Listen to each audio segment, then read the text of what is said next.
నమస్కారం NSTV news కి స్వాగతం. ముందుగా ప్రేక్షకులందరికీ భోగి శుభాకాంక్షలు. మరి ముందుగా వార్తల్లోని ముఖ్యాంశాలను చూద్దాం. అన్నమయ్య జిల్లా రాజంపేట సంక్రాంతి సందర్భంగా రాజంపేట మండలం ఆకేపాడు మహాలక్ష్మి దేవాలయంలో ప్రజానాయకుడు ఆకేపాటి మురళీరెడ్డి ప్రత్యేక పూజలు చేసి తన స్వగ్రామమైన ఆకేపాడులో గ్రామ ప్రజలకు ఆకేపాటి వేణుగోపాల్ రెడ్డి ట్రస్ట్ ఆధ్వర్యంలో బట్టల పంపిణీ అన్నదాన కార్యక్రమం నిర్వహించారు. ఈ కార్యక్రమానికి ముఖ్య అతిథిగా రీజెన్సీ విద్యాసంస్థల అధినేత జిఎన్ నాయుడు పాల్గొన్నారు.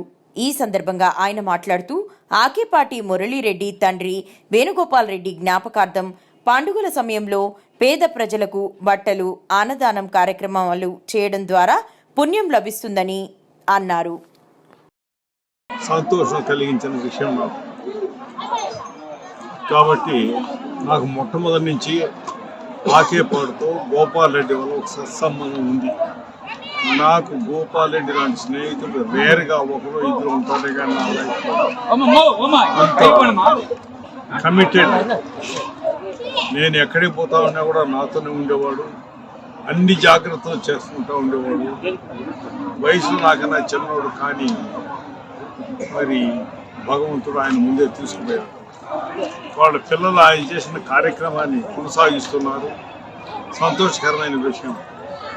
కాకపోతే ఈ పల్లెలు కూడా డెవలప్ చేయవలసింది ఎంతో ఉంది.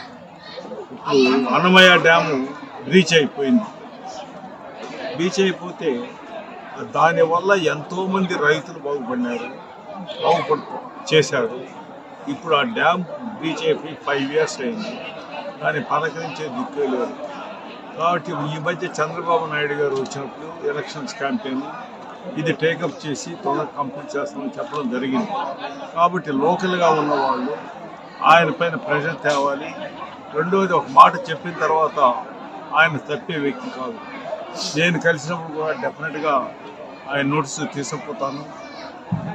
ఈ రైతులు బాగు చేసేదానికి మెయిన్గా ఇది ఒక పథకం.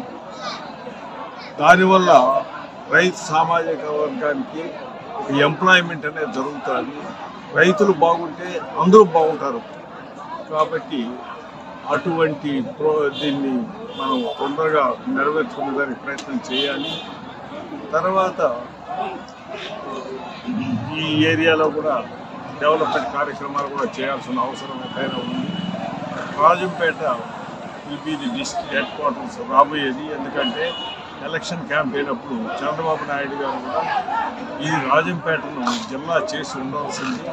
కాకపోతే ఇప్పుడు దీన్ని కూడా జిల్లా చేస్తాము అని ఒక హామీ ఇచ్చారు.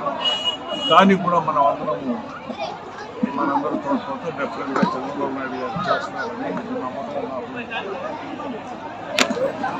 కాబట్టి ఈ సంక్రాంతి శుభ సందర్భంలో అందరూ బాగుండాలని, ఆరోగ్యము సంపద అన్ని చేకూరాలని కోరుతూ సెలవు తీసుకుంటాం.